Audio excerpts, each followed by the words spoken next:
A paz do Senhor, meus amados irmãos, alunos, companheiros, professores de escola bíblica dominical.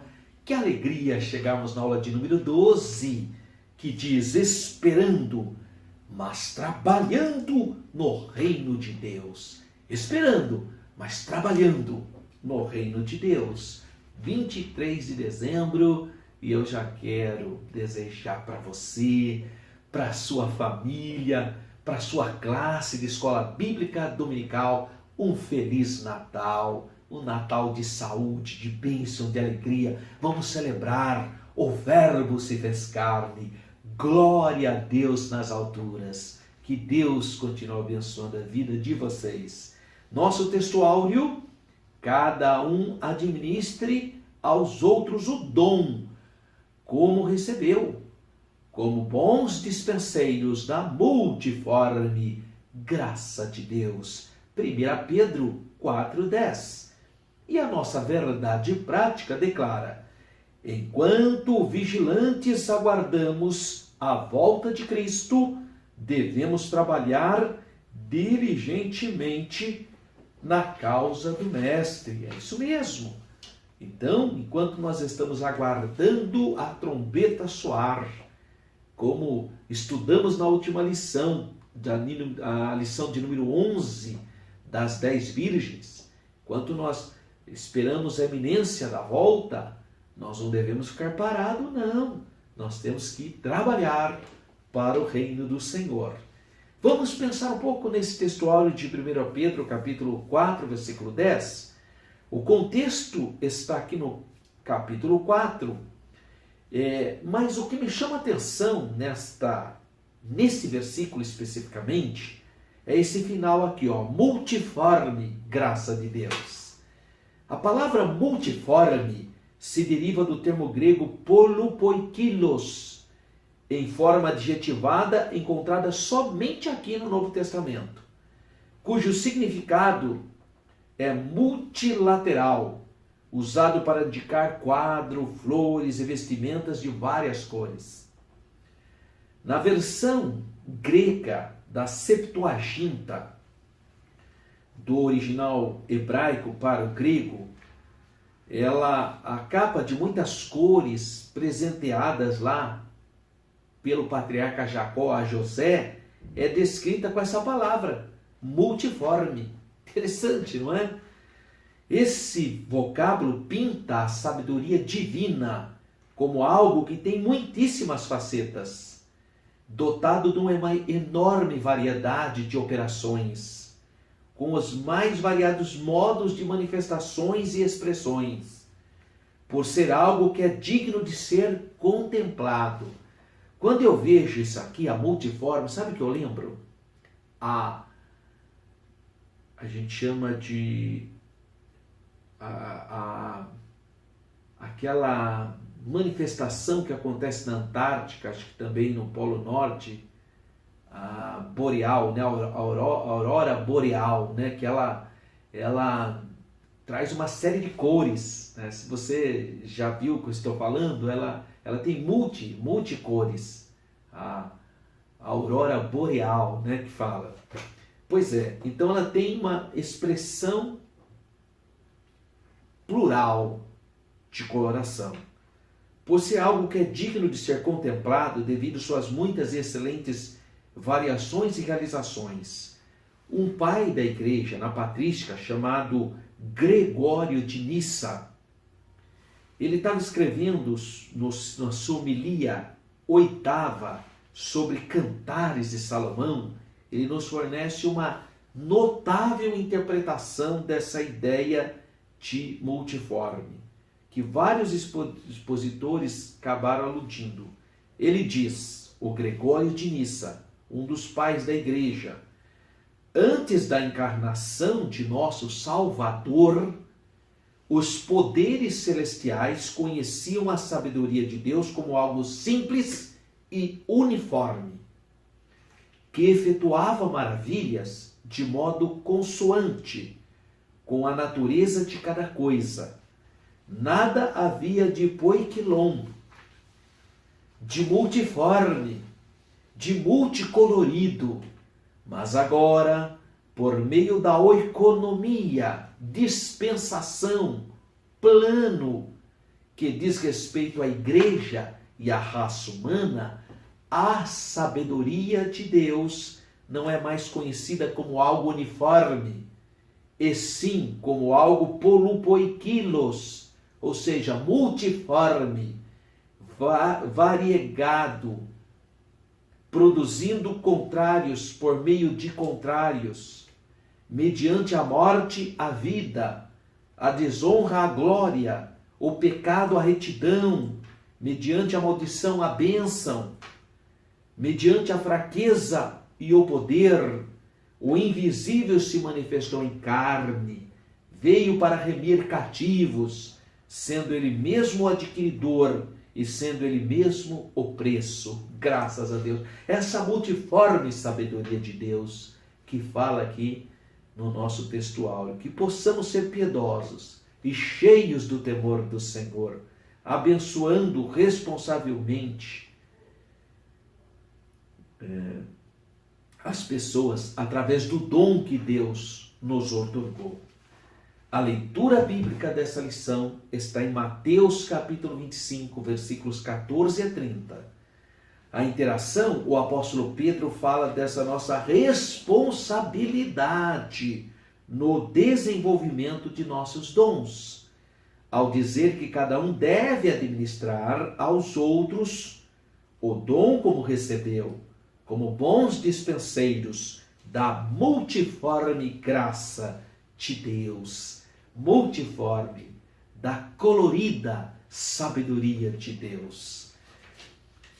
Quais os objetivos dessa aula?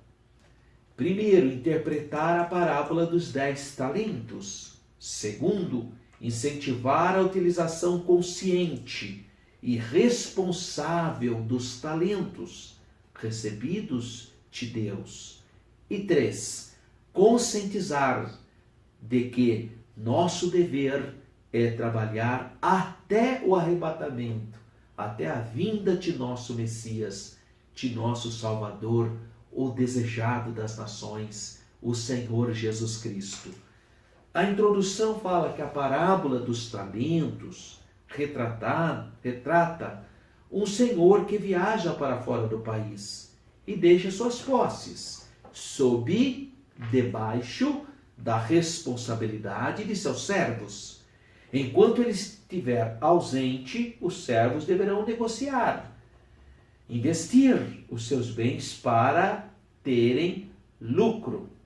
No dia que o Senhor voltar, eles terão que prestar contas. A referência sobre o longo tempo de duração da viagem, conforme Mateus 25:19, desperta a questão, a saber, quem estará pronto para o retorno do Senhor? Quem estará prudentemente aguardando a iminência da sua volta? Assim, uma das grandes lições da parábola dos talentos está na importância de se remir o tempo de maneira sábia, ordenada, responsável, antes que o Senhor volte. Não se trata de uma espera desinteressada, pois exige de cada um de nós, seus servos, que levemos adiante a tarefa de cuidar dos bens, de tirarmos o máximo proveito da oportunidade que o Senhor nos confia. Primeiro, interpretação da parábola dos 10 talentos. O contexto da parábola. A maioria dos estudiosos enfrentam dificuldade para explicar esse contexto, pois se trata de uma narrativa que expõe uma realidade econômica muito distinta da nossa realidade econômica. Um ou outro arriscou uma explicação dizendo que o procedimento adotado pelo senhor da parábola era uma das formas que as pessoas de posse adotavam quando se ausentavam de um longo período. 2. Conhecendo o sistema financeiro da época.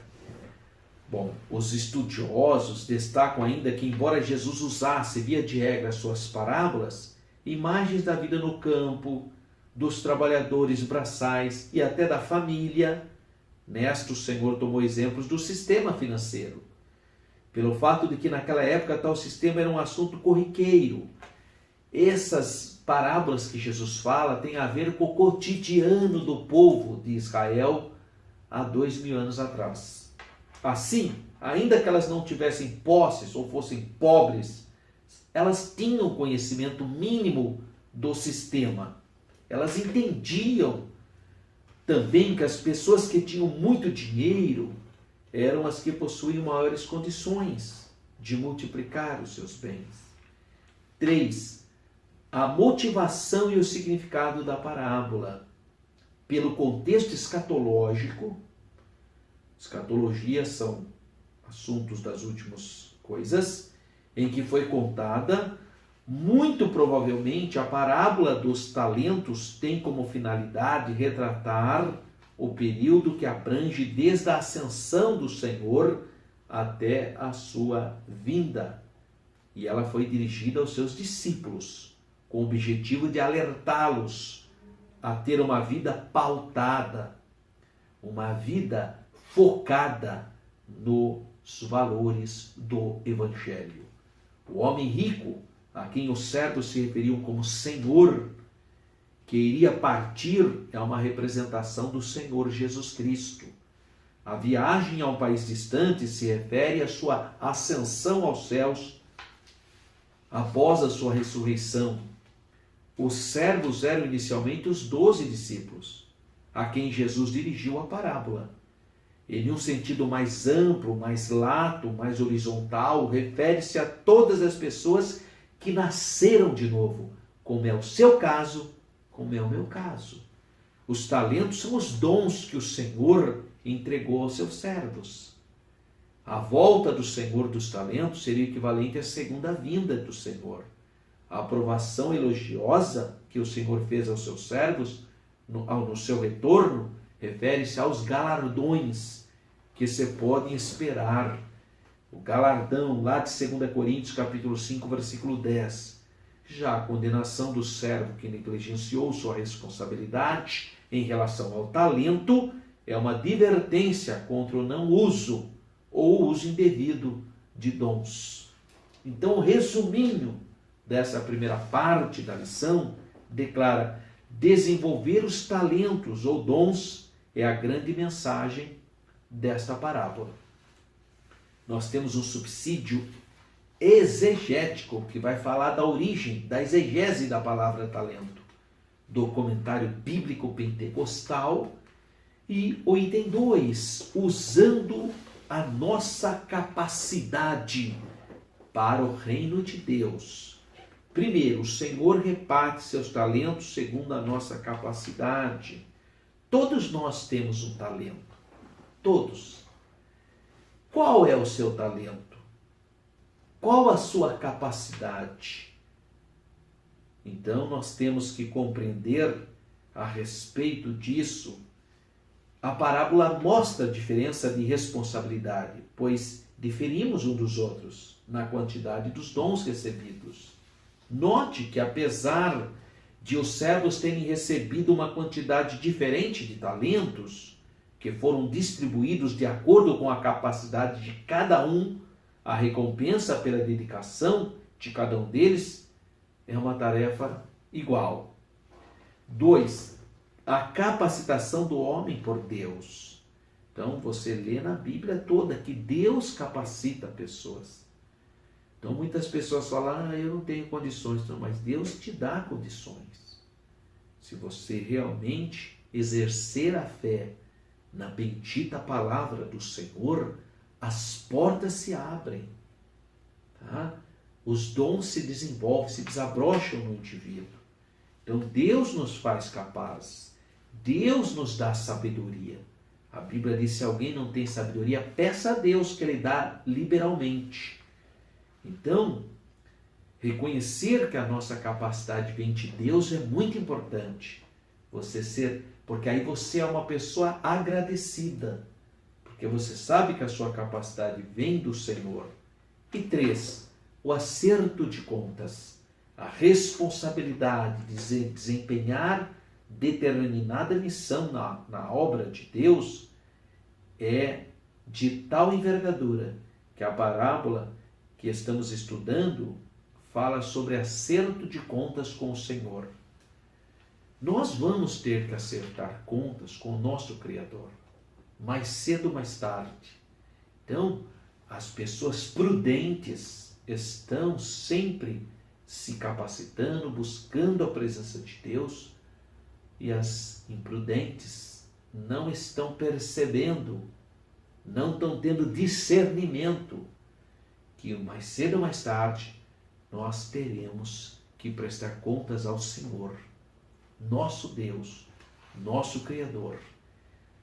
Então, resuminho do tópico 2, como discípulo de Cristo, nossos dons recebidos dele devem ser utilizados para exteriorizar e revelar o reino de Deus. Temos aqui uma explicação sobre a origem da nossa moderna palavra talento, que está aqui compreendendo todas as palavras de Jesus. Temos um subsídio teológico muito interessante, feita pelo pastor Elianai Cabral, na sua obra Mordomia Cristã. E o item 3, trabalhando até o Senhor voltar. Isso é muito importante. Primeiro, usando os talentos segundo a nossa capacidade, mas com a percepção da volta do Senhor. Então nós não podemos, em hipótese alguma, nos simplesmente distrairmos ou dormirmos, né? Ficar simplesmente indiferente. Não podemos. Temos que estar atentos ao retorno glorioso do Senhor. Assim como a distribuição de bens foi proporcional à capacidade de cada um dos servos, de igual maneira espera-se que a sua utilização obedeça à mesma regra. Então, se você recebeu pouco, trabalhe com esse pouco. Se recebeu muito, trabalhe com esse muito. Mas trabalhe no temor do Senhor. Não enterre os seus dons, os talentos que Deus propiciou a você. 2. A advertência de que haverá uma prestação de contas. Isso está claro. Nós vamos prestar contas ao Senhor. A parábola nos adverte que iremos prestar conta pelo que recebemos do nosso Senhor. E 3. A recompensa do tribunal de Cristo. Eu não estou falando de trono branco, estou falando de tribunal, galardão. Isso fica muito claro em 1 Coríntios, capítulo 5, versículo 10. 2 Coríntios, capítulo 5, versículo 10. E resumindo, não basta apenas trabalhar, é preciso entender que o trabalho feito para Deus, a quem um dia prestaremos contas. Muitos jovens, e eu passei por esse processo, quando eu fui fazer a minha faculdade, me preparar profissionalmente, eu fiz tudo pensando no reino de Deus, para que um dia eu pudesse ser útil para o reino do Senhor. Esse é o conselho que eu dou para você que é jovem, você que está fazendo uma faculdade. Não importa o que você vai fazer, mas faça para a glória do Senhor, para você ser útil na obra de Deus, para você ser uma luz que brilha. Então não importa se você vai fazer as ciências matemáticas, computador ou as humanas, mas o que você venha fazer, coloque nesse projeto o reino de Deus, para que você possa ser útil nessa grande obra do Senhor. Temos mais um subsídio didático e o encerramento, as considerações finais. Uma vez que Jesus não estabeleceu uma data para a sua volta, e quem inventa a data é um falso profeta, ele pode vir a qualquer momento. A volta é iminente dele, porém o dia e a hora ninguém sabe. Os discípulos perguntaram para Jesus. Interessante que Jesus, quando ele estava aqui como homem, ele fala, o dia e a hora ninguém sabe, nem os anjos, nem o filho, como homem, na natureza humana. Mas depois que ele morreu, ressuscitou, que ele ressuscitou glorioso, os discípulos perguntaram de novo para ele, quando restaurarás tu o reino de Israel? Jesus olhou para ele, não falou, porém o dia e a hora ninguém sabe, nem o filho. Não, porque agora ele sabe. porque ele ressuscitou glorioso. Sabe o que ele falou? Não vos pertence saber os tempos e as estações que o Pai estabeleceu pelo seu próprio poder. Está vendo a diferença? Então, quando antes da ressurreição, como homem, ele fala, nem os anjos, nem o Filho, mas como homem. Mas depois da ressurreição, eles fazem a pergunta de novo. E aí Jesus falou, não pertence vocês saber, porque agora eles sabem, porque todo o poder foi dado para Jesus no céu e na terra. Glória a Deus. Então ele sabe, graças a Deus. Todavia, sempre há tempo suficiente, antes que Cristo venha, para que os que forem servos bons e fiéis dupliquem os talentos que o Senhor lhe confiou. Então, use esses talentos com carinho, com temor, com amor e multiplica, negocie, desenvolva. E tudo isso vai ser bênção para você. Que Deus continue abençoando a sua família, a sua classe, os seus alunos. Acesse o site www.professoralberto.com.br. Fique na paz do Senhor.